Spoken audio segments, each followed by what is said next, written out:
Hello everybody, Mr. LEGO Lover 55 here, and today we are unboxing some custom Ninjago figures. Now, you know, as someone who's collected pretty much every single Ninjago figure ever made, the stuff at least that LEGO officially makes themselves, you know, doesn't always quite scratch that collecting itch. And especially with a franchise and storyline as big as Ninjago's, there are so many characters and weapons and artifacts and all of that we just haven't gotten from LEGO themselves. And well, this package I hear kind of seeks to amend some of that. Now, when I say custom, it's more so leaning into, well, straight up bootleg territory.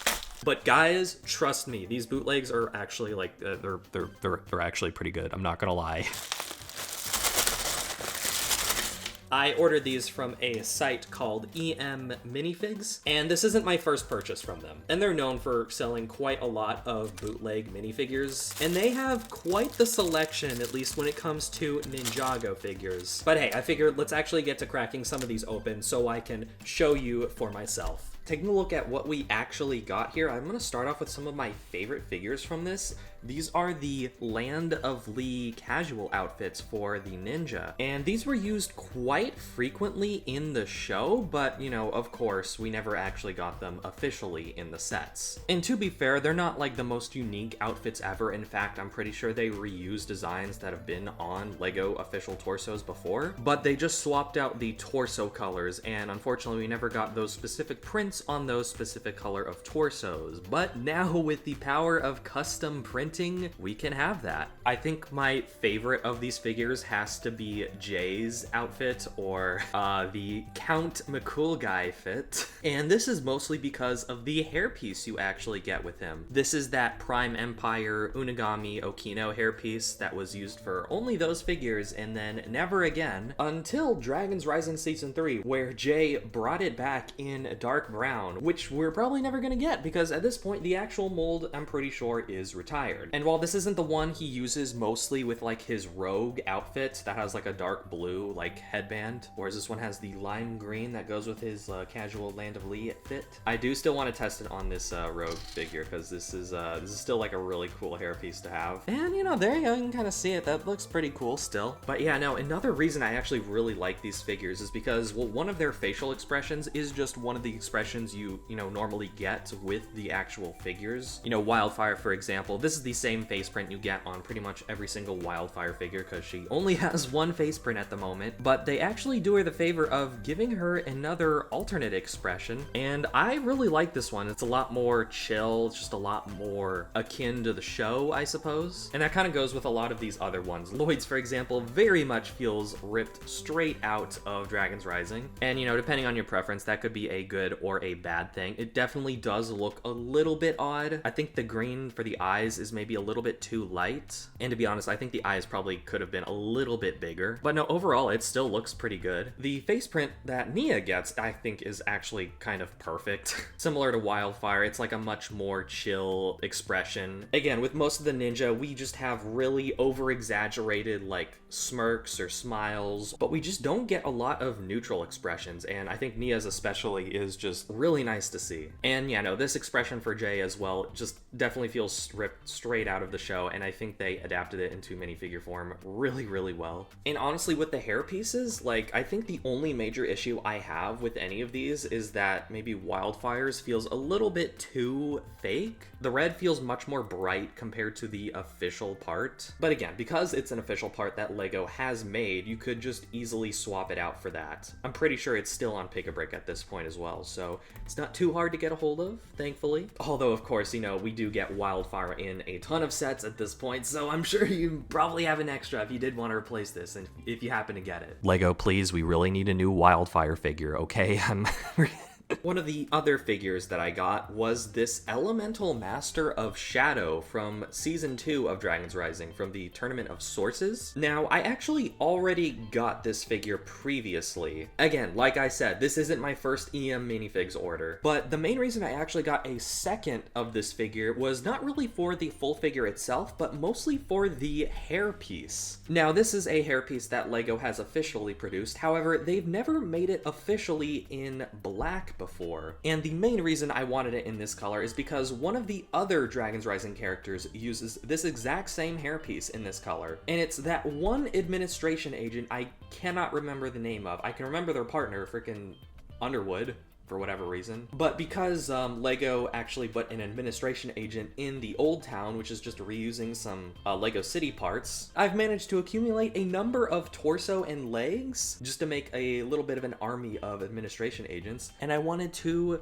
you know, make that specific one from the show here. So yeah, there we go. We have him now. Until we get the hairpiece officially in black from Lego, this will do. And then these next four are probably some of the coolest figures. These are the NRG Ninja, but they're fully transparent. I don't really have a need to get customs of, you know, the more expensive figures, but when these customs actually do like kind of unique takes on existing figures like this, I kind of just gotta dip my toes and see what these are like. And really cool, these guys actually come with like metallic versions of the golden weapons, at least everyone except for Cole, whose scythe is just in black, but that's still pretty cool. But yeah, no, I think these guys also have like two expressions. One is literally just kind of a bar for bar like reprint of the one that's on the official figure, and then the other is kind of like a slightly more modified one. Looks like on Kai here it's like more of a smile, so that's kind of cool. They actually managed to give them like alternate expressions.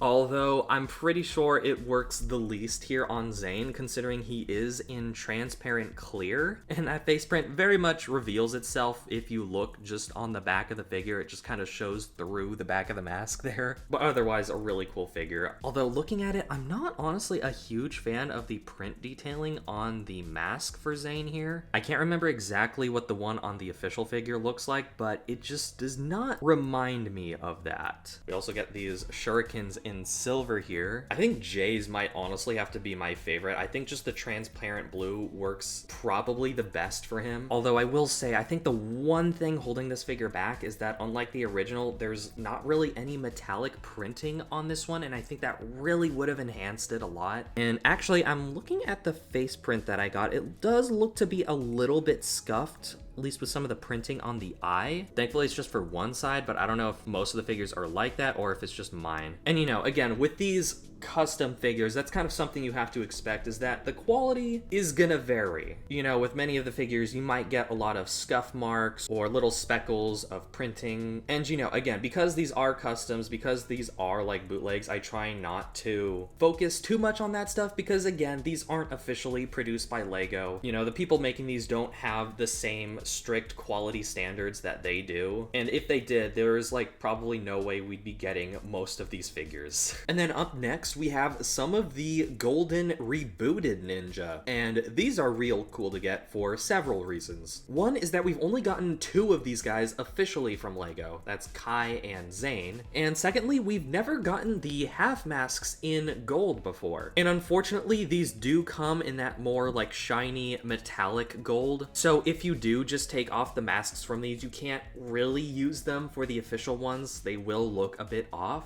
But even so, Kai's I know is really expensive, so if you just want some like cheaper alternatives and to like complete the set, you can just get all four of them for pretty cheap. I will say these ones are probably one of the more disappointing figures, and that's mostly because of the face prints. Again, I talked about how these figures are kind of a good way to get like alternate expressions for the ninja, and the ones that come on these golden figures are honestly not really the best. Some of them just feel too small and they just feel a little bit off, and I think that's especially noticeable with Kai. You actually have him like with his hairpiece on. Like, I'm sorry, you can barely tell there's a face underneath all that hair. And then I will say Kai's hairpiece actually comes in like a reddish brown as opposed to the dark brown that we normally get from Lego. But yeah, no, again, we've gotten Kai and Zane officially, so it's cool to also get Cole and Jay here. I will say their hairpieces are probably the most scuffed. There's like some weird like mold lines on Cole's, and then Jay's is like weirdly kind of cubical, almost like blocky. But honestly, I don't really mind, because I think with these figures, the most important part is the actual suits themselves. So if you want, you can, you know, easily replace the heads and hairs with like official versions that, you know, actually look good. And that's probably what I'm gonna end up doing. I'll probably see what I can pull from my own personal collection, and then I'll probably just see, I'll probably need to make some Bricklink orders just to fix those guys up. Zane's is probably the one I have actually the least issues with. His alternate expression is like pretty much scuffed like the rest of them, but his regular standard face, which is pretty much the same one that we get on all of the other Zane figures, it's fine. I think it's maybe printed a little bit low, but otherwise it's fine. And then we've got another Elemental Master here. This is Camille, and we did get one from Ninjago City Markets. However, that was more of like an updated, modernized version, whereas I'm pretty sure this one is meant to be more of a one-to-one recreation from the show. And I haven't actually compared this to the show version, so I'm not entirely sure how accurate it is. And then we've got some non-canon figures. We've got Sensei Lloyd and Sensei Cole. And these are based off of the future reflection outfits that the ninjas saw in the Tomb of the First Spinjitzu Master in Season 5. However, we never actually got to see Lloyd or Cole in these outfits, in those reflections at all. And now they actually have the other ninja in like their like suits like this up on that same website. However, again, this ain't my first order, and I already got those. But I figured I'd try these ones out because these ones actually have some really nice printing. They've got pretty much the same level of detail as that J figure from the Bricktober pack, where they've got the arm printing and the side leg printing of all things, which is really cool. They, of course, get some alternate expressions. Cole, I think, pretty much has the same expression, except one side has the scar and the other does not. Actually, it looks like one side has like the scar healed up, which is kind of cool. Oh, and my bad, it looks like Lloyd only gets one expression. But honestly, like, you could probably just take this face print from Lloyd and like slap it on a Season 6 torso to make old Lloyd. Again, the face prints from these guys are really useful. But in terms of figures, that's pretty much all there is. However, there, again, are a number of accessories available on the site as well. I got 2 of these staffs from Secrets of the Forbidden Spinjitzu. I'm gonna probably try and put like some of the scrolls on them just to see how they look. We've got this armor piece slash cape for the Overlord, the Golden Master Overlord, who I actually have right here, so I want to test out how that looks. Okay, that, oh, that goes kind of hard, not gonna lie. That is really cool, actually. Wow. Honestly, I know a lot of the Overlord pieces are pretty expensive. However, I'm pretty sure the only expensive parts really are the dress piece and the armor piece. So honestly, if you wanted to just skip the $20 armor piece, you could probably just cut your costs in half and just go for the dress piece, which is, you know, still fairly expensive, and then just get like this armor slash cape mold instead. And honestly, you're pretty much good to go. This might honestly be better than the actual figure. You can see there's like kind of glittery speckles on that, which is very cool. And then we also got this other armor piece here, and this is supposed to be the allied armor that Moro has in possession. And unfortunately, I did test it out a little bit, and I couldn't quite figure out how to make it look good. I don't know if it was just like the piece that was kind of designed poorly, because the way they have you like construct it is like you have to stack all of these elements up on top of each other, and as a result you have to end up placing the head really high up on the neck, and it just doesn't really look right, which is unfortunate because I think this is a really cool idea. Another item I was actually really excited for is the Mega Weapon. We never got this in set form. I think we were supposed to get something like it with the Legacy Destiny's Bounty, but that ended up getting scrapped, unfortunately. But now we have this custom bootleg version, and I'm sorry, I gotta try it on Garment on here because this is a really, really cool mold. Oh, look at that.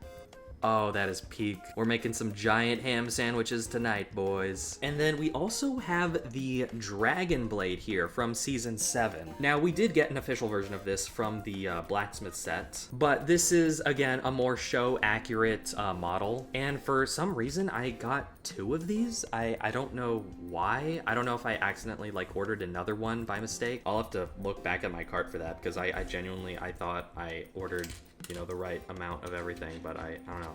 Maybe they threw that in as an extra, or maybe I'm just dumb. And then we also have all of the Season 11 weapons. And I say Season 11, but the Ninja honestly still use these, I'm pretty sure, to this very day in Dragon's Rising, which is crazy that they've actually lasted like this long. But yeah, we got like a nice detailed version of Cole's hammer. We got Kai's katana. Got Lloyd's Dao sword. We've got Jay's well, whatever this is supposed to be. Then we got Nia's little trident spear. Oh, and then of course Zane's shurikens. I don't know how I forgot that. And these are all really nicely detailed. I think Cole's might be my favorite just because it has like his symbol on the side there, which is really cool. And we did get, you know, versions of these from the actual sets, but again, these are just like more show accurate versions. And now something I actually did notice, unfortunately, with some of these, specifically with the shurikens, you can kind of see like some of the paint is a little bit scuffed there, and that's not how it came. I actually tried applying it to one of the minifigure hands that I had, and it kind of scratched off the printing, so that is a little bit unfortunate with these. I'm not sure if it's like that for all of them. Yeah, no, the connection on some of these is a bit tight, so I would be wary of using these, because it seems like minifigure hands can unfortunately scrape off some of the printing or the paint on these. But again, you know, other than that, these are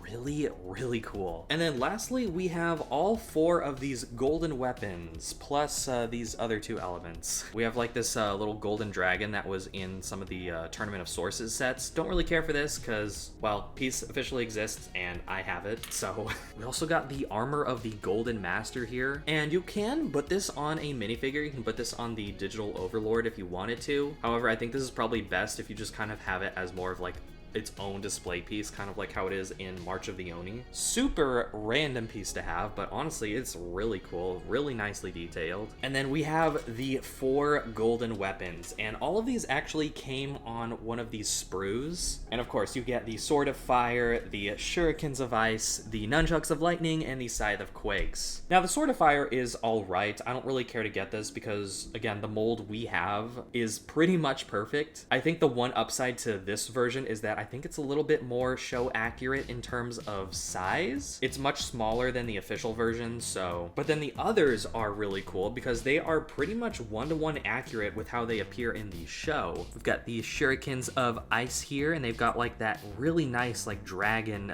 molding on the hilts. Then we got the Nunchucks of Lightning, again utilizing that same chain piece that we saw for the ones that were used on the Energy Ninja. And then probably my favorite here is gonna be the Scythe of Quakes. I mentioned this in my Ninja character display review, but Lego's never really gotten the Scythe of Quakes quite right, and this pretty much fixes that problem. I think the handles may be a little bit shorter than it should be, but otherwise this is pretty much a perfect rendition of the Scythe of Quakes. Like, I don't think I could ask for a better mold. But honestly, I think that's pretty much about everything. I've been getting a ton into like custom Ninjago stuff recently, and this is definitely scratching that itch for me. Again, I purchased these from a site called EM Minifigs, and this video is not sponsored in any way, but I gotta say I actually really like most of these. Again, because they're using like third-party parts, the quality isn't gonna be perfect, but honestly, again, for what they are, these are really, really good. Again, this is like a great way to get figures and accessories we've never gotten before, get new and exciting face prints, despite being unofficial figures. The quality is honestly not all that bad. There's definitely a noticeable difference, but compared to some other bootlegs out there, this is definitely the